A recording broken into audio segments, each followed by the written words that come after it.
Hello, my dear friends and my dear students. Welcome to our YouTube channel Civil with Sudhir and myself Sudhir Jirobe. ಇವತ್ತಿನ ಈ ಒಂದು class ಯಾವುದಂದ್ರೆ environmental studies ಇದು 13ನೇ class ಇದೆ.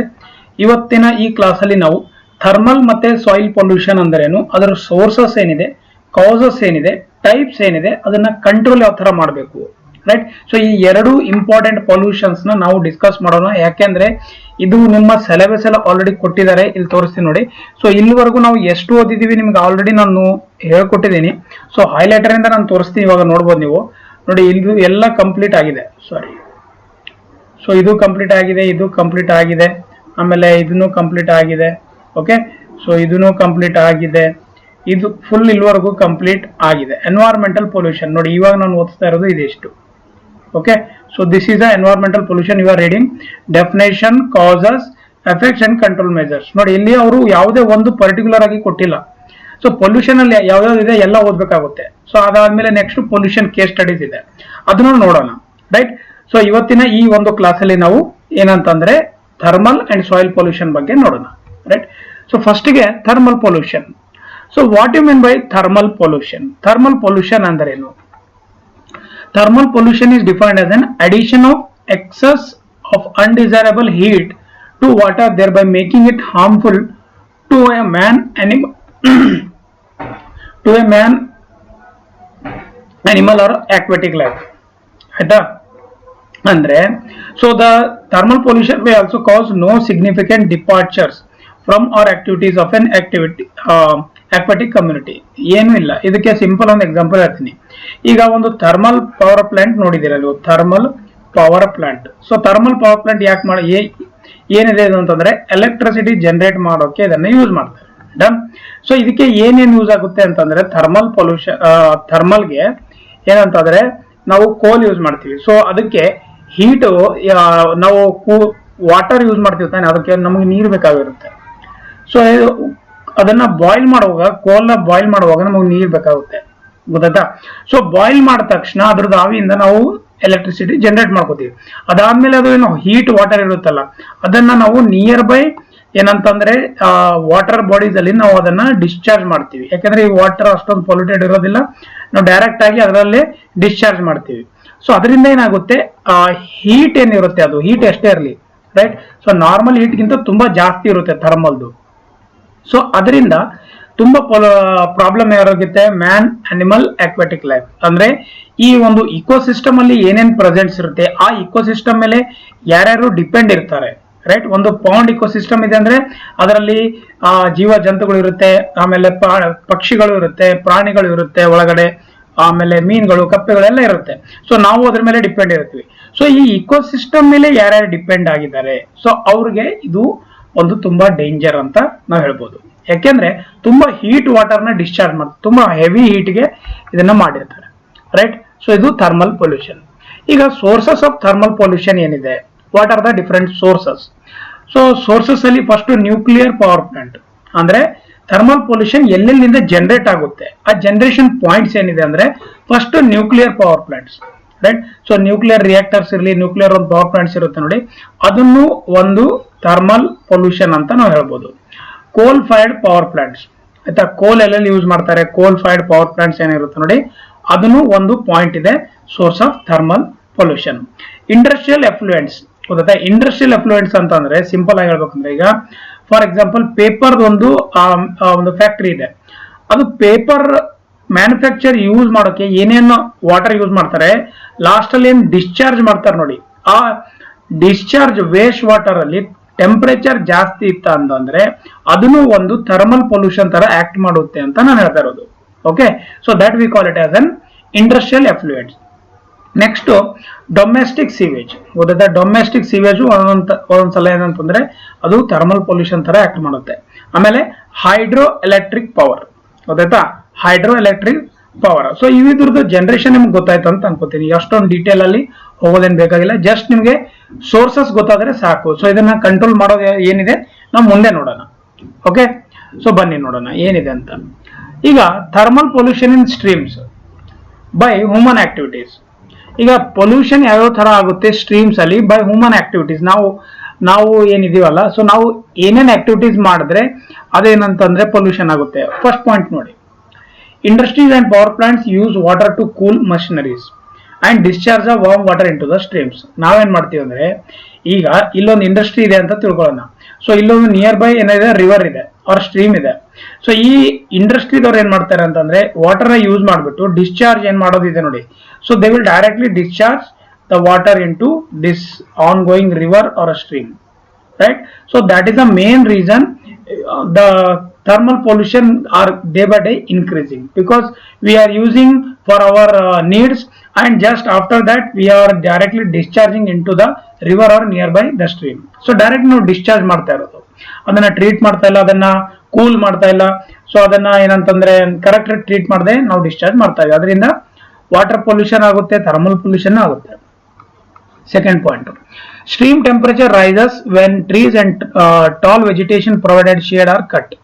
ಈಗ ಇಲ್ಲಿ ಈ ರಿವರ್ ಇದೆ. ಸೊ ಇಲ್ಲಿ ವೆಜಿಟೇಷನ್ ಅಂತಂದ್ರೆ ಗಿಡ ಮರಗಳು ಇಲ್ಲ, ಕಟ್ ಮಾಡಿದೀರಾ, ಇಲ್ಲ ಏನೋ ಒಂದು ಪ್ರಾಬ್ಲಮ್ ಇದೆ, ಇಲ್ಲಿ ಇಲ್ಲ ಅಂತಂದ್ರೆ ಸೊ ಈ ಸ್ಟ್ರೀಮ್ದು ಟೆಂಪರೇಚರ್ ಇನ್ಕ್ರೀಸ್ ಆಗುತ್ತೆ, ಗೊತ್ತಾಯ್ತಾ? ಸೊ ವೆಜಿಟೇಷನ್ ಇಲ್ಲ ಅಂತಂದ್ರೆ ಟೆಂಪರೇಚರ್ 100% ಇನ್ಕ್ರೀಸ್ ಆಗೇ ಆಗುತ್ತೆ, ಗೊತ್ತಾಯ್ತಾ? ಯಾಕೆಂದ್ರೆ ಇವಾಪರೇಷನ್ ಆಗುತ್ತೆ, ಆಮೇಲೆ ಅದ್ರದ್ದು ಏನೇ ಅದಕ್ಕೆ ಯಾವುದೇ ತರ ಸಪೋರ್ಟ್ ಬರೋದಿಲ್ಲ. Soil erosion cause due to the construction also leads to the thermal pollution. Soil erosion, right? So ಏನಾಗ್ತಿದೆ ಅಂತಂದ್ರೆ ಅದರಿಂದನೂ ಥರ್ಮಲ್ ಪೊಲ್ಯೂಷನ್ ಜಾಸ್ತಿ ಆಗ್ತಿದೆ. Okay, so removal of stream and side vegetation ಅಂತಂದ್ರೆ ಅದೇ ಏನಂತಂದ್ರೆ ಒಂದು ಟೈಪ್ ಆಫ್ ಗ್ರೀನರಿ ಅಂತ ಅಂತೀವಲ್ಲ, ಗಿಡ ಮರಗಳು ಕಮ್ಮಿ ಆದ್ರೂ ಈ ಥರ್ಮಲ್ ಪೊಲ್ಯೂಷನ್ ಆಗುತ್ತೆ. Poor farming practices also leads to the thermal pollution. Poor practices, correct ಆಗಿ ನಾವು ಪ್ರಾಕ್ಟೀಸ್ ಅಂತಂದ್ರೆ ಒಂದು ಮೆಥಡಾಲಜಿ ನಾವು ಫಾಲೋ ಮಾಡ್ಲಿಲ್ಲ ಫಾರ್ಮಿಂಗ್ ಅಲ್ಲಿ ಅಂದ್ರು ಏನಂತಂದ್ರೆ ಥರ್ಮಲ್ ಪೊಲ್ಯೂಷನ್ ಆಗುತ್ತೆ ಅಂತ ಹೇಳ್ತಾ ಇರೋದು. ದೆನ್ ಇದಿಷ್ಟು ಗೊತ್ತಾಯ್ತಾ, ಹ್ಯೂಮನ್ ಆಕ್ಟಿವಿಟೀಸ್ ಇಂದ ಈ ಥರ್ಮಲ್ ಪೊಲ್ಯೂಷನ್ಸ್ ಆಗುತ್ತೆ. Next, what are the effects of thermal pollution? ಆಯ್ತಾ, ಥರ್ಮಲ್ ಪೊಲ್ಯೂಷನ್ ಇಂದ ಯಾರ್ಯಾರಿಗೆ ಏನೇನ್ ಎಫೆಕ್ಟ್ ಆಗುತ್ತೆ, ಏನೇನಾಗುತ್ತೆ ಅಂತ, ಅದರಲ್ಲಿ ಅವು ಯಾವ್ಯಾವ ಇದೆ ಪಾಯಿಂಟ್ಸ್ ಅಂತ ನೋಡೋಣ ಬನ್ನಿ. ಫಸ್ಟ್ ಬಂದ್ಬಿಟ್ಟು ರಿಡಕ್ಷನ್ ಇನ್ ಡಿಸಾಲ್ವ್ಡ್ ಆಕ್ಸಿಜನ್. ಈಗ dissolved oxygen is nothing but, ಈಗ ನೋಡಿ ಒಂದು ಇಕೋಸಿಸ್ಟಮ್ ಇದೆ, ಪೌಂಡ್ ಇಕೋಸಿಸ್ಟಮ್. ಇದರಲ್ಲಿ ತುಂಬಾ ಅಕ್ವಾಟಿಕ್ಸ್ ಲೈಫ್ ಇರುತ್ತೆ, ಫಿಶ್ ಇರುತ್ತೆ, ಬೇರೆ ಬೇರೆ ಪ್ರಾಣಿ ಪಕ್ಷಿಗಳು ಎಲ್ಲ ಇರುತ್ತೆ, ಗೊತ್ತಾಯ್ತಾ? ಇದ್ರ ಮೇಲೆ ಡಿಪೆಂಡ್ ಇರುತ್ತೆ.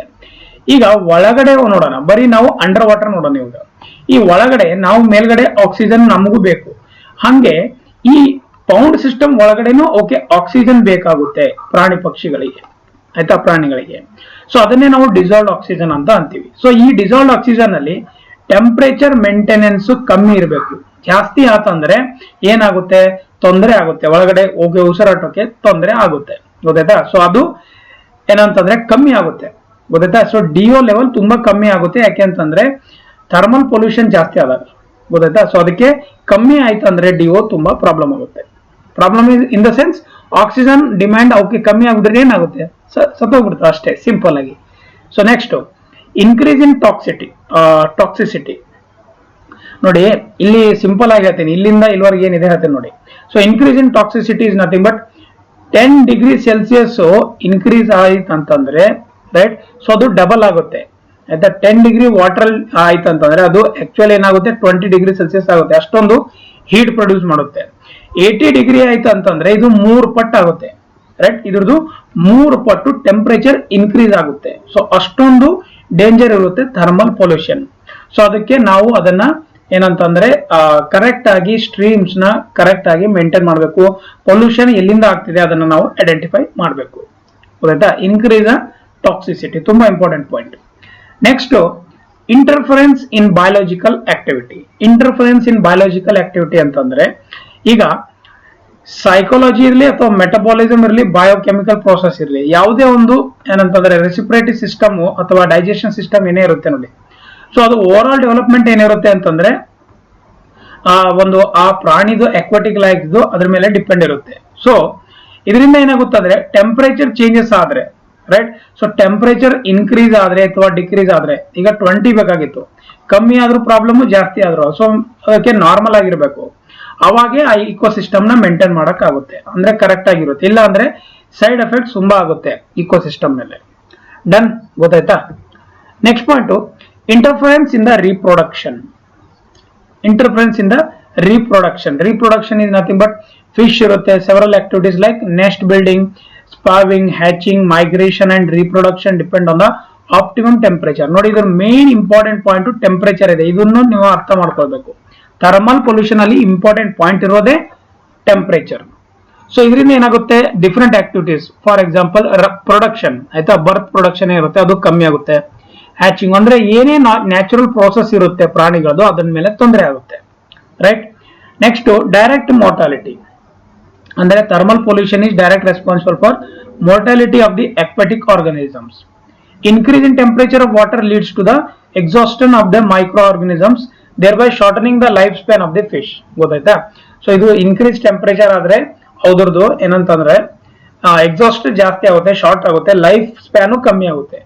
So the above certain temperature fish die due to the failure of the respiratory system and nervous system failure. ಗೊತ್ತಾಯ್ತಾ? ಅವಕ್ಕೆ ಉಸಿರಾಟಕ್ಕೆ ತೊಂದರೆ ಆಗ್ಬಿಟ್ಟು ಅವು ಏನಂತಂದ್ರೆ ಡೆತ್ ಆಗೋ ಚಾನ್ಸಸ್ ಇರುತ್ತೆ ಅಂತ ಹೇಳ್ತಾ ಇರೋದು. ಇದು ಡೈರೆಕ್ಟ್ ಮೋರ್ಟಾಲಿಟಿ ಪಾಯಿಂಟ್, ತುಂಬಾ ಇಂಪಾರ್ಟೆಂಟ್ ಇದೆ. Next food shortage for the fish. ಈಗ ಚೇಂಜಸ್ ಟೆಂಪರೇಚರ್ ಅಲ್ಲಿ ಚೇಂಜಸ್ ಆದಾಗ ಅವಾಗ ಏನ್ ಫುಡ್ ಬೇಕಾಗಿರುತ್ತೆ ಫಿಶ್ ಗಳಿಗೆ ಅದನ್ನು ಕಮ್ಮಿ ಆಗುತ್ತೆ. ಗೊತ್ತಾಯ್ತಾ? So abrupt changes in the temperature alter the seasonal variation in the type and abundance of the lower organisms. ಅಂದ್ರೆ ಹುಳಗಳು ಇದು ಸತ್ತೋಗ್ಬಿಡ್ತವೆ, ಹುಳಗಳು ಸಣ್ಣ ಸಣ್ಣ ಹುಳಗಳು ಸತ್ತೋಗ್ಬಿಡುತ್ತೆ, ಅದನ್ ಮೇಲೆ ಈ ಫಿಶ್ ಡಿಪೆಂಡ್ ಇರುತ್ತೆ ತಾನೆ. ಸೊ ಅದರಿಂದ ಅದಕ್ಕೆ shortage of right food for the fish so that they may die due to the improper food for their. Okay, next ಈಗ control measures for the thermal pollution. ನಮಗೆ ಪೊಲ್ಯೂಷನ್ ಏನ್ ಗೊತ್ತಾಯ್ತು, types ಗೊತ್ತಾಯ್ತು, source ಗೊತ್ತಾಯ್ತು, ಯಾವ್ಯಾವ್ದ್ರ ಮೇಲೆ effect ಆಗೋದು ಗೊತ್ತಾಯ್ತು. ಈಗ ನಾವು ಅದನ್ನ ಕಂಟ್ರೋಲ್ ಯಾವ ತರ ಮಾಡಬೇಕು ಅದನ್ನು ಇಂಪಾರ್ಟೆಂಟ್ ಇದೆ, ಕರೆಕ್ಟ್ ಅಲ್ಲ? ಈಗ ಕಂಟ್ರೋಲ್ ಮಾಡೋಕೆ ಬರಲಿಲ್ಲ, ಬರೀ ನಾವು ಕಾಸಸ್ ಓದ್ಬಿಟ್ರೆ ಟೈಪ್ಸ್ ಓದ್ಬಿಟ್ರೆ ನಮಗೆ ಗೊತ್ತಾಗೋದಿಲ್ಲ ಯಾವ ತರ ಮಾಡ್ಬೇಕಂತ. ಸೊ ಫಸ್ಟ್ ಕಂಟ್ರೋಲ್ ಮೆಜರ್ಸ್ ಏನ್ ಮಾಡ್ಬೇಕಂದ್ರೆ ಕೂಲಿಂಗ್ ಟವರ್ ನಾವು ಪ್ಲೇಸ್ ಮಾಡಬೇಕು. ಏನ್ ಸರ್ ಕೂಲಿಂಗ್ ಟವರ್ ಅಂತಂದ್ರೆ, ಈಗ ಇಲ್ಲಿ ಥರ್ಮಲ್ ಪವರ್ ಪ್ಲಾಂಟ್ ಇದೆ. ಸೊ ಇಲ್ಲಿ ಎಲ್ಲ ವಾಟರ್ನ ಯೂಸ್ ಮಾಡಿಬಿಟ್ಟು ಈಗ ಇಲ್ಲಿ ಅವರು ಡಿಸ್ಚಾರ್ಜ್ ಮಾಡೋ ಒಂದು ಪ್ಲೇಸ್ ಅಲ್ಲಿ ನಾವೇನಂತಂದ್ರೆ ಒಂದು ಕೂಲಿಂಗ್ ಟವರ್ ಇರುತ್ತೆ, ಗೊತ್ತಾಯ್ತಾ? ಸೊ ಎಷ್ಟೇ ಹೀಟ್ ಈ ವಾಟರ್ ಬಂದ್ರು ಅದನ್ನ ಇಲ್ಲಿ ನಾವೇನಂತಂದ್ರೆ ಸ್ಟೋರ್ ಮಾಡಿಡ್ಬೇಕು, right? So use of water from water system for cooling purpose with subsequent return to the waterway after passage through a condenser. So it's called a cooling process. ಗೊತ್ತಾಯ್ತಾ? Use of water from the water system for cooling system, ಗೊತ್ತಾಯ್ತಾ? So ಇದನ್ನ use ಮಾಡ್ತೀವಿ ನಾವು cool ಮಾಡೋಕೆ. So cooling towers transfer heat from hot water to the atmosphere by the evaporation. ಗೊತ್ತಾಯ್ತಾ? So ಇದಕ್ಕೆ best example ಈಗ ನಮ್ಮ ಕರ್ನಾಟಕದಲ್ಲಿ ರಾಯಚೂರಲ್ಲಿ ಇದೆ ಥರ್ಮಲ್ ಪವರ್ ಪ್ಲಾಂಟ್. ಸೊ ಅಲ್ಲಿ ಕೂಲಿಂಗ್ ಟವರ್ಸು ಇದೆ, ಗೊತ್ತಾಯ್ತಾ? ಸೊ ನಾವಂತೂ ನೋಡಿದೀವಿ, ಯಾರ್ಯಾರು ನೋಡಿಲ್ಲ ಸೊ ಬೇಕಾದ್ರೆ ನೀವೇನಂತಂದ್ರೆ ಇಮೇಜಸ್ ನೋಡ್ಕೊಳ್ಳಿ ಒಂದ್ಸಲ, ಗೊತ್ತಾಗ್ಬಿಡುತ್ತೆ, ರೈಟ್? ಸೊ ಇದನ್ನು ತುಂಬಾ ಇಂಪಾರ್ಟೆಂಟ್ ಇದೆ. ಕೂಲಿಂಗ್ ಟವರ್ಸ್ ನ ಯೂಸ್ ಮಾಡ್ತಾರೆ, ಆಲ್ಮೋಸ್ಟ್ ಎಲ್ಲ ಕಡೆ ಯೂಸ್ ಮಾಡ್ತಾರೆ. ಇದರಿಂದ ಈ ಟೆಂಪರೇಚರ್ ಟೆಂಪರೇಚರ್ ಏನಿದೆ ಅದನ್ನ ಕಮ್ಮಿ ಮಾಡ್ಬೋದು.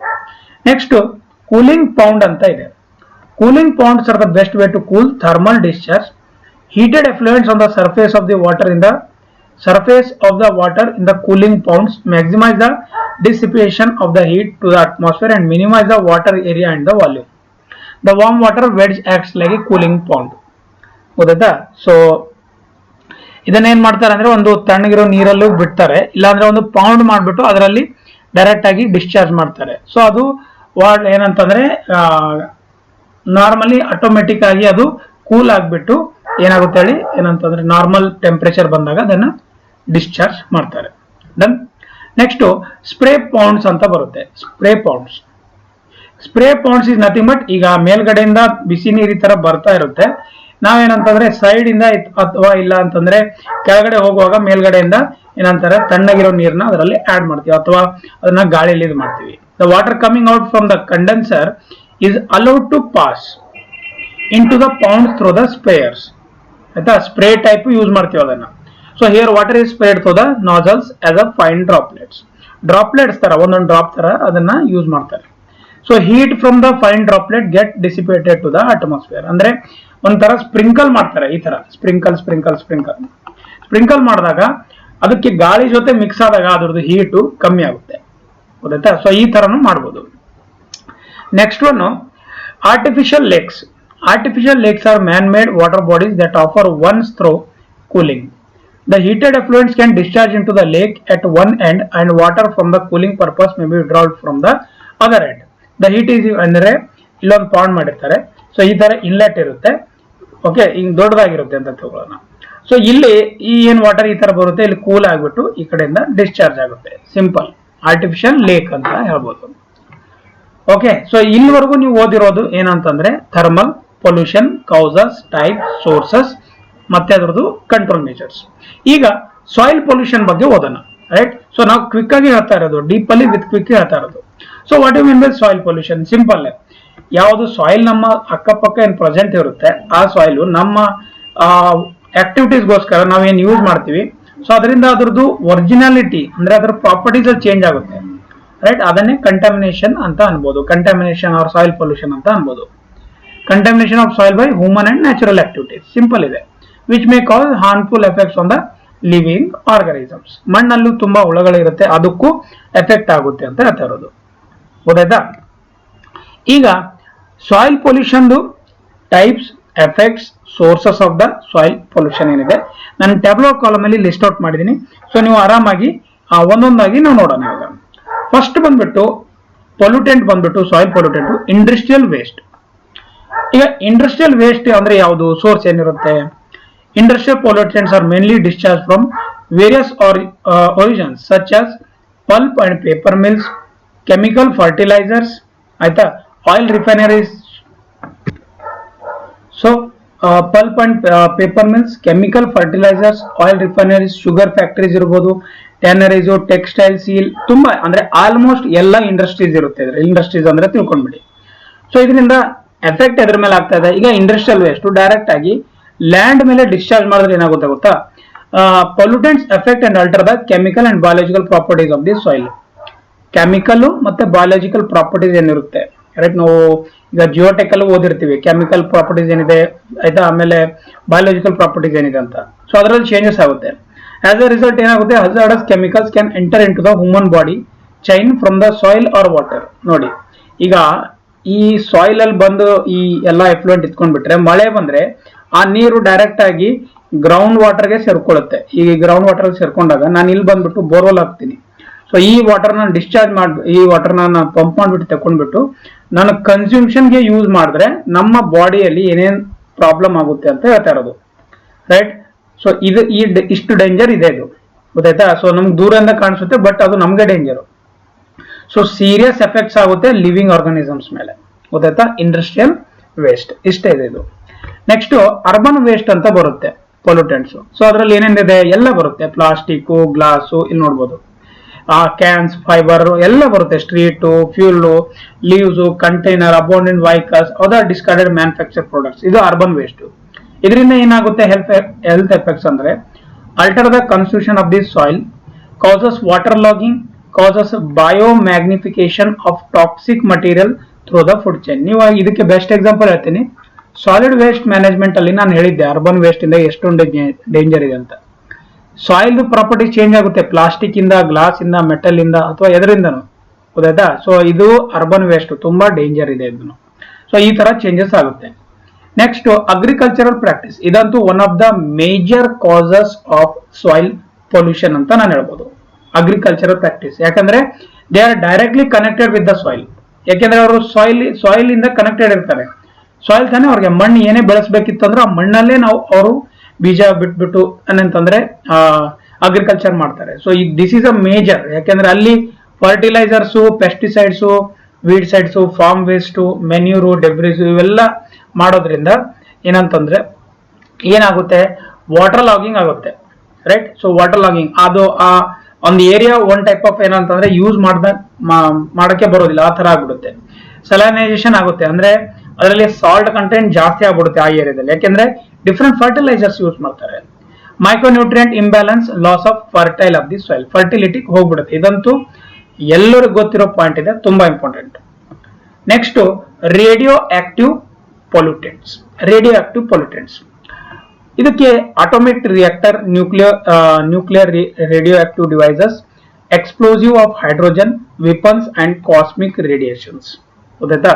ಸೊ ಇದಿಷ್ಟು ಏನು ಅಂತಂದ್ರೆ ಇದು ಅಟೋಮಿಕ್ ರಿಯಾಕ್ಟರ್ ಸಾರಿ. ಸೊ ಇದರಿಂದ ಏನಾಗುತ್ತೆ, mutation, changes in function of living beings, magnification, cancer and in fact mortality. So mortality rate ಅಲ್ಲೂ ತುಂಬಾ ಕಮ್ಮಿ ಆಗುತ್ತೆ ವಾಟರ್ನ ಕನ್ಸ್ಯೂಮ್ ಮಾಡಿದ್ರೆ. ನೆಕ್ಸ್ಟ್ ನೆಕ್ಸ್ಟ್ ಪೊಲ್ಯೂಟೆಂಟ್ ಬಂದ್ಬಿಟ್ಟು biological agents. Okay, biological agents ಅಂದ್ರೆ ಸೋರ್ಸ್ ಏನಿದೆ, human and animal wastes, garbage wastes, water. So ಇದು ಬಯೋಲಾಜಿಕಲ್ ವೇಸ್ಟ್. ಇದರಿಂದ ಏನಾಗುತ್ತೆ, ನ್ಯೂಟ್ರಿಷನ್ ಇಂಬ್ಯಾಲೆನ್ಸ್ ಆಗೋ ಚಾನ್ಸಸ್ ಇರುತ್ತೆ. ಯಾವ್ದು, ಸಾಯಿಲ್, ರೈಟ್. ಸಾಯಿಲ್ ನ್ಯೂಟ್ರಿಷನ್ಸ್ ಕಮ್ಮಿ ಆದ್ರೆ ಏನ್ ಮಾಡ್ತಾರೆ, ಬೆಳೆಯೋದಿಲ್ಲ ಬೇಗ. ಯಾವುದೇ ಒಂದು ನೀವು ಬೆಳೆಸೋಕೆ ಹೋದ್ರೆ ಬೆಳೆಯೋದಿಲ್ಲ, ಗೊತ್ತಾಯ್ತಾ. ಸೊ ಆಮೇಲೆ ಮತ್ತೆ ಕೆಮಿಕಲ್ ಮೇಲೆ ಕೆಮಿಕಲ್ ಯೂಸ್ ಮಾಡ್ತಾರೆ. Next pesticides. ಪೆಸ್ಟಿಸೈಡ್ಸ್ ಈಗ ಏನಿದೆ, chlorinated hydrocarbon insecticides, organic, phosphorus pesticides. ನೋಡಿ, ಪೆಸ್ಟಿಸೈಡ್ಸ್ ಯೂಸ್ ಮಾಡಿದಾಗ ಏನಾಗುತ್ತೆ, ಇದು ಏನಾಗುತ್ತೆ ಅಂತಂದ್ರೆ ಸೆಕ್ಸ್ ಹಾರ್ಮೋನ್ಸ್ ಏನಿರುತ್ತೆ ಅಂತಂದ್ರೆ male and female sex hormones ಮೇಲೆ ತುಂಬಾ ಡೇಂಜರ್ ಇದೆ ಅದು, ಗೊತ್ತಾಯ್ತಾ. Causes disease to the human beings, ತುಂಬಾ ಡೇಂಜರ್ ಇರುತ್ತೆ ಸೆಕ್ಸ್ ಹಾರ್ಮೋನ್ಸ್ ಮೇಲೆ. ಅಂದ್ರೆ ಹಾರ್ಮೋನಲ್ ಚೇಂಜಸ್ ಆಗುತ್ತೆ, ಇಂಬ್ಯಾಲೆನ್ಸ್ ಆಗುತ್ತೆ ಪೆಸ್ಟಿಸೈಡ್ಸ್ ನೀವು ಕನ್ಸ್ಯೂಮ್ ಮಾಡಿದ್ರೆ. ಫರ್ಟಿಲೈಸರ್ಸ್, ಡಿಫ್ರೆಂಟ್ ಫರ್ಟಿಲೈಸರ್ಸ್, ಆಯ್ತಾ. ನೀವು ಅದು ನೋಡ್ಕೋಬಹುದು, ಸೋಡಿಯಂ ಇವೆಲ್ಲ ಏನಂತಂದ್ರೆ ನೈಟ್ರೇಟ್ಸ್ ಏನೇನಿದೆ, ಡಿಫ್ರೆಂಟ್ ನೈಟ್ರೇಟ್ಸ್. ಸೊ ಅದನ್ನು ಯೂಸ್ ಮಾಡಿದ್ರೆ ಏನಾಗುತ್ತೆ, ನೈಟ್ರೇಟ್ ಕಾಸಸ್ ಕ್ಯಾನ್ಸರ್. ನೋಡಿ, ನೈಟ್ರೇಟ್ಸ್ ಇತ್ತಂದ್ರೆ ಕ್ಯಾನ್ಸರ್ ಕಾಸಿಂಗ್ ಏಜೆಂಟ್ ಆಗುತ್ತೆ ಇದು. ಬ್ಲೂ ಬೇಬಿ ಸಿಂಡ್ರಮ್ ಆಗುತ್ತೆ, ರೈಟ್. ಬ್ಲೂ ಬೇಬಿ ಸಿಂಡ್ರಮ್ ಇವೆಲ್ಲ ಫರ್ಟಿಲೈಸರ್ಸ್ ಏನಂದ್ರೆ ವಾಟರ್ ಜೊತೆ ಮಿಕ್ಸ್ ಆಗಿ ನಮ್ಮ ಬಾಡಿಯಲ್ಲಿ ಬಂದ್ರೆ. Next polymer, plastic and other water, right. ಅದು ಎಲ್ಲಿಂದ ಬರುತ್ತೆ, ವೇಸ್ಟ್ ಫ್ರಮ್ ಡಿಫರೆಂಟ್ ಸೋರ್ಸಸ್. ಒಂದ್ ಕಡೆಯಿಂದ ಬರೋದಿಲ್ಲ, ಬೇರೆ ಬೇರೆ ಕಡೆಯಿಂದ ಬರುತ್ತೆ. ಸೊ ನೆಕ್ಸ್ಟ್ ಇದ್ರದ್ದು ಹೆಲ್ತ್ ಎಫೆಕ್ಟ್ಸ್ ಏನಿದೆ ಪಾಲಿಮರ್ದು, biomagnification, water logging, create cancer and in animals and human beings. ನೋಡಿ, ಕ್ಯಾನ್ಸರ್ ಕಾಸಿಂಗ್ ಏಜೆಂಟ್ಸ್ ಇದೆ, ಎಷ್ಟು ಡೇಂಜರ್ ಇದೆ. ಸಾಯಿಲ್ ಇಂದ ಬರ್ತಾ ಇದೆ. ಎಲ್ಲರೂ ನಾವೇನ್ ತಿಳ್ಕೊತೀವಿ, ಆ ನೀರ ಸ್ವಚ್ಛ ಕುಟ್ಕೊಂಡ್ ಬಿಟ್ರೆ ಆಯ್ತು ಅಂತ. ಬಟ್ ಆ ನೀರಿಗೆ ಎಲ್ಲಿಂದ ಮಿಕ್ಸ್ ಆಗ್ತಾ ಇದೆ, ಮಣ್ಣಿಂದ. ಆ ಮಣ್ಣಿಗೆ ಯಾರು ಹಾಕ್ತಾ ಇದೀವಿ, ನಾವು. ಸೊ ದಯವಿಟ್ಟು ಮತ್ತೆ ನಾನು ಹೇಳೋದು, ಆಸ್ ಎ ಒಂದು ಗುಡ್ ಸಿಟಿಜನ್ಶಿಪ್, ಆಯ್ತಾ. ಸೊ ನೀವು ದಯವಿಟ್ಟು ಈ ತರ ಮಾಡಕ್ ಹೋಗಬೇಡಿ, ಬೇರೆ ಪ್ರಾಕ್ಟೀಸಸ್ ಮಾಡಿ. ಟ್ರೈ ಮಾಡೋದ್ರಿಂದ, ಅವಾಯ್ಡ್ ಮಾಡೋದ್ರಿಂದ ನಾವು ಏನಾದ್ರು ಮಾಡ್ಬೋದು ಅಂತ ಹೇಳ್ತಾ ಇರೋದು. So last one is control measures of the soil pollution. ಗೊತ್ತಾಯ್ತು ಪೊಲ್ಯೂಷನ್ ಯಾವ ತರ ಎಲ್ಲಿಂದ ಆಗ್ತಿದೆ, ಸೋರ್ಸ್ ಏನಿದೆ ಅಂತ. ನಾವು ಹೌ ಟು ಕಂಟ್ರೋಲ್ ಯಾವ ತರ ಮಾಡಬೇಕು ನೋಡಿ. ಫಸ್ಟ್ ಪಾಯಿಂಟ್ ಏನಿದೆ, soil erosion can be controlled by a variety of forestry and farm practices. Example, planting trees on the barren slopes. ಅಂದ್ರೆ ಎಲ್ಲೆಲ್ಲಿ ಗಿಡ ಮರಗಳು ಕಮ್ಮಿ ಇರುತ್ತೆ ಅಲ್ಲಿ ನಾವೇನಂತಂದ್ರೆ ಗಿಡಗಳು ಬೆಳೆಸಿದ್ರೆ ಏನಾಗುತ್ತೆ, ಸಾಯಿಲ್ ಇರೋಷನ್ ಅನ್ನ ಸ್ಟಾಪ್ ಮಾಡಬಹುದು ಅಂತ ಹೇಳ್ತಾ ಇರೋದು. ಸಾಯಿಲ್ ಇರೋಷನ್ ನಿಮ್ಗೆ ಗೊತ್ತಿದೆಯಲ್ಲ, ಮಳೆ ಜಾಸ್ತಿ ಬಂತಂದ್ರೆ ಅದ್ರ ಜೊತೆ ಮಣ್ಣೆಲ್ಲ ಕೊಚ್ಕೊಂಡು ಹೋಗ್ಬಿಡುತ್ತೆ, ಆಯ್ತಾ. ಗುಡ್ಡಗಳೆಲ್ಲ ಬಿದ್ದೋಗ್ಬಿಡುತ್ತೆ. ಯಾಕಂದ್ರೆ ಅಲ್ಲಿ ವೆಜಿಟೇಷನ್ ಇಲ್ಲ. ವೆಜಿಟೇಷನ್ ಇದ್ರೂ ಆಗ್ತಾ ಇದೆ, ಯಾಕೆಂತಂದ್ರೆ urbanisation, that is the second factor. But ಗಿಡಗಳು ಮರಗಳು ಇದ್ರೆ ಆ ಎಫೆಕ್ಟ್ ಕಮ್ಮಿ ಮಾಡಬಹುದು ಅಂತ ಹೇಳ್ತಾ ಇರೋದು. Done. Next point, counter cultivation and strip cropping may be practice instead of shifting cultivation. ಇದನ್ನ ಎಕ್ಸಾಂಪಲ್ ಅಲ್ಲಿ ಹೇಳ್ತೀನಿ ನೋಡಿ. ಈಗ ಈ ಒಂದು ಹಿಲ್ಲಿ ಏರಿಯಾ ಇದೆ, ಇಲ್ಲಿ ಯಾವ್ದು ಸೂಟ್ ಆಗುತ್ತೆ, ಕೌಂಟರ್ ಇಂಟರ್ವಲ್ ಸೂಟ್ ಆಗುತ್ತೋ ಇಲ್ಲ ಯಾವ್ದೋ ಒಂದು ಬೇರೆದು ಸೂಟ್ ಆಗುತ್ತೆ. ಬಟ್ ನೀವು ಆಸ್ ಪರ್ ದ ನಿಮ್ಮ ಏನಂತಂದ್ರೆ ನ್ಯಾಚುರಲಿ ನಾವು ಏನು ಶಿಫ್ಟಿಂಗ್ ಮಾಡಿಸ್ತಾರೆ, ಯಾವುದು ರಬ್ಬಿ ಸೀಸನ್, ಖರೀಫ್ ಸೀಸನ್ ಅಂತ ಏನ್ ಮಾಡ್ತಾರಲ್ಲ, ಸೊ ಅದು ಮಾಡೋಕ್ಕಿಂತ ಕೌಂಟರ್ ಕಲ್ಟಿವೇಶನ್ ಅಂದ್ರೆ ನಿಮ್ಮ ಏರಿಯಾ ಪ್ರಕಾರ ನೀವು ಚೇಂಜ್ ಮಾಡಿದ್ರೆ ನಾವು ಸಾಯಿಲ್ ಇರೋಷನ್ ಕಂಟ್ರೋಲ್ ಮಾಡಬಹುದು, ಆಯ್ತಾ. Next, terracing and building diversion channels may be undertaken, ಆಯ್ತಾ. ಸೊ ನಾವು ಮಣ್ಣ ಸಂರಕ್ಷಣೆ ಮಾಡಬೇಕು, ಆಯ್ತಾ. ಸೊ ಬಿಲ್ಡಿಂಗ್ ನ ಅಂದ್ರೆ ನಾವು ಯಾವುದೇ ಒಂದು ಕನ್ಸ್ಟ್ರಕ್ಷನ್ ಮಾಡಲಿ ಏನೇ ಮಾಡಲಿ ಅದನ್ನ ನಾವು ಏನಂತಂದ್ರೆ ಕಮ್ಮಿ ಮಾಡಕ್ಕೆ ಟ್ರೈ ಮಾಡಬೇಕು. ರೆಡ್ಯೂಸಿಂಗ್ ಡಿಫಾರೆಸ್ಟೇಷನ್ ಅಂದ್ರೆ ಗಿಡಗಳನ್ನ ಕಡಿಯೋದು ದಯವಿಟ್ಟು ಸ್ಟಾಪ್ ಮಾಡ್ಕೊಂಡ್ರಿ. ದಯವಿಟ್ಟು ನೀವು ನಿಮ್ಮ ಕಣ್ಣಿಂದ ನೋಡ್ತಾ ಇರುವಾಗ ಸ್ಟಾಪ್ ಮಾಡಿಸಿ ಅಂತ ಹೇಳ್ತಾ ಇರೋದು, ರೈಟ್. ಸೊ ಪ್ರಾಜೆಕ್ಟ್ಸ್ಗೋಸ್ಕರ ಮಾಡ್ತಾರೆ, ಅವರು ರೀಪ್ಲಾಂಟು ಮಾಡ್ತಾರೆ, they are trying there best. But ನಾವು ನಮ್ಮ ಒಂದು ಸ್ವಂತ ಕೆಲಸಗೋಸ್ಕರ ಯಾವ್ದನ್ನ ಕಡಿಯೋಕೆ ಹೋಗ್ಬೇಡಿ ಫಾರೆಸ್ಟ್ ನ, right. So reducing deforestation and substituting chemical manures by animal waste also helps arrest soil erosion in the long term. ನೋಡಿ, chemical manures by animal waste ಅದನ್ನ ನಾವು ಮಾಡಿದ್ರೆ ಸಾಯಿಲ್ ಇರೋಷನ್ ಕಮ್ಮಿ ಮಾಡಬಹುದು ಲಾಂಗ್ ಟರ್ಮ್ ಅಲ್ಲಿ. Okay. Next, proper dumping of unwanted materials. Proper dumping ಅಂತ proper dumping of unwanted materials. Excess waste by man and animals pose a disposal problem, right. Open dumping is the most commonly practice technique. So ಇದನ್ನ control tipping is followed by solid waste disposal. So ಇದು ತುಂಬಾ danger ಇದೆ. Open dumping ನಿಮಗೆ ಹೇಳ್ಕೊಟ್ಟಿದ್ದೀನಿ. Proper dumping ಇಲ್ಲ ಅಂದ್ರೆ ಏನೇನಾಗುತ್ತೆ, ಅದ್ರದ್ದು ಮಳೆ ಬಂದ್ರೆ ಅದ್ರ ನೀರೆಲ್ಲ ಲೀಚೆಟ್ಟು ಹೋಗ್ಬಿಟ್ಟು ಸಾಯಿಲ್ಗೆ ಸೇರ್ಕೊಳ್ಳುತ್ತೆ, ಸಾಯಿಲ್ ಪ್ರಾಪರ್ಟೀಸ್ ಹೋಗ್ಬಿಡುತ್ತೆ, ಸಾಯಿಲ್ದು ಎಲ್ಲ ಚೇಂಜ್ ಆಗುತ್ತೆ. ಅದಾದ್ಮೇಲೆ ಅದು ನೀರ್ಗೂ ಹೋಗುತ್ತೆ, ವಾಟರ್ ಟೇಬಲ್ಗೂ ಹೋಗಿ ಜಾಯಿನ್ ಆಗುತ್ತೆ. ಓಕೆ, ಸೊ ಅದನ್ನ ನಾವು ತಡಿಬೇಕು. Next important, production of natural fertilisers. Natural fertilisers ನ ಪ್ರಾಡಕ್ಟ್ ನೋಡ್ಬೇಕು ನಾವು. Bio pesticides use in the place of toxic chemical pesticides. So ಅದನ್ನ ಯೂಸ್ ಮಾಡಬೇಕು. Organic fertiliser should be use in the place of synthesise chemical fertilisers. Okay, so example of organic waste in animal dung may also be used for the prepare the compost manure instead of throwing them the wastefully and polluting the soil. ನೋಡಿ, animal dung ಏನಿರುತ್ತೆ ಅಂದ್ರೆ animals ಏನು waste ಅವರು ಏನು ಬಿಡುತ್ತೆ, right? So ಅದನ್ನ waste ನ ನಾವು ಯೂಸ್ ಮಾಡ್ಬಿಟ್ಟು ಮೆನ್ಯೂರ್ ಮಾಡ್ಕೋಬೇಕು, ಅಂದ್ರೆ ಗೊಬ್ಬರ ಮಾಡ್ಕೋಬೇಕು ಅಂತ ಹೇಳ್ತಾ ಇರೋದು. ಅದನ್ನ ಯೂಸ್ ಮಾಡಬೇಕು instead of wasting. Proper hygienic condition, ಆಯ್ತಾ? ಹೈಜೆನಿಕ್ ಕಂಡೀಷನ್ಸ್ ಇರಬೇಕು, ಆಯ್ತಾ? ಸ್ಯಾನಿಟರಿ ಹ್ಯಾಬಿಟ್ಸ್ ಏನಿದೆ ನಾವು ಅದನ್ನ ಅವೇರ್ನೆಸ್ ಕ್ರಿಯೇಟ್ ಮಾಡಬೇಕು ಅಂತ ಹೇಳ್ತಾ ಇರೋದು, ರೈಟ್? ನೆಕ್ಸ್ಟ್ ಪಬ್ಲಿಕ್ ಅವೇರ್ನೆಸ್, ಅದೇ ಹೇಳ್ತಾ ಇರೋದು. ಪಬ್ಲಿಕ್ ಅವೇರ್ನೆಸ್ ಇಲ್ಲದೆ ಏನು ಮಾಡೋಕ್ಕಾಗಲ್ಲ. Inform and formal public awareness program should be important to educate the people on health hazard by the environmental education. Mass India educational institution and voluntary agencies can achieve this. ಗೊತ್ತಾ? ಇವರೆಲ್ಲ ನೋಡಿ, ಇವರೆಲ್ಲ ಮಾಡ್ತಾರೆ. As A ನಮ್ಮ ಹತ್ತದೇ ಹೇಳ್ತೀನಿ, ನಾವು ಏನ್ ಮಾಡ್ಬೋದು? ಆಸ್ ಎ ಸಿಂಗಲ್ ಪರ್ಸನ್ ನಾವು ಏನ್ ಮಾಡ್ಬೋದು? ಅವೇರ್ನೆಸ್ ಕ್ರಿಯೇಟ್ ಮಾಡ್ಬೋದು. ಅವೇರ್ನೆಸ್ ಅಂದ್ರೆ ಏನೇನು ಪ್ರೋಗ್ರಾಮ್ ಇಟ್ಕೊಳ್ಳೋದ ಅಲ್ಲ. ನಿಮ್ ಕಣ್ಣಿಗೆ ಏನ್ ಕಾಣಿಸ್ತಾ ಇದೆ, ಎದುರು ಏನ್ ಕಾಣಿಸ್ತಾ ಇದೆ, ಗಿಡ ಮರಗಳನ್ನ ಕಡಿದಂಗೆ ಅದನ್ನ ಚೆನ್ನಾಗಿ ನೋಡ್ಕೊಳ್ಳಿ, ಸಾಕು. ಇಷ್ಟೇ ಮಾಡಿದ್ರು ಸಾಕು, ನೀವು ಇದನ್ನ ಉಳಿಸ್ಬೋದು. Next recycling and reuse of ವೇಸ್ಟಸ್.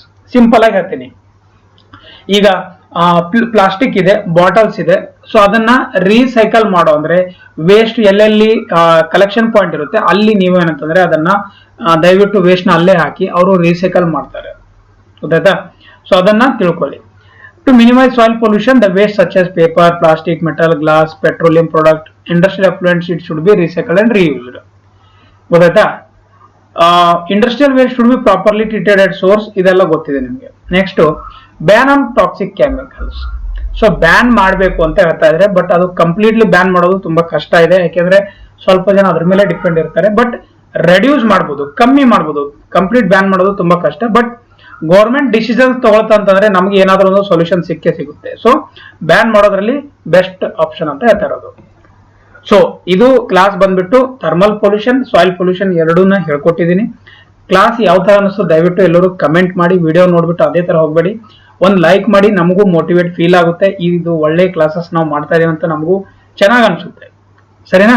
So ಇದಿಷ್ಟು ಹೇಳ್ತಾ ಈ ವಿಡಿಯೋನ ಇಲ್ಲೇ ಮುಗಿಸ್ತಾ ಇದೀನಿ. ಚಾನಲ್ನ ಸಬ್ಸ್ಕ್ರೈಬ್ ಮಾಡಿಲ್ಲ ಅಂದ್ರೆ ದಯವಿಟ್ಟು ಚಾನಲ್ನ ಸಬ್ಸ್ಕ್ರೈಬ್ ಮಾಡಿ ಅಂತ ಹೇಳ್ತಾ ಈ ವಿಡಿಯೋನ ಮುಗಿಸ್ತಾ ಇದ್ದೀನಿ. Thank you.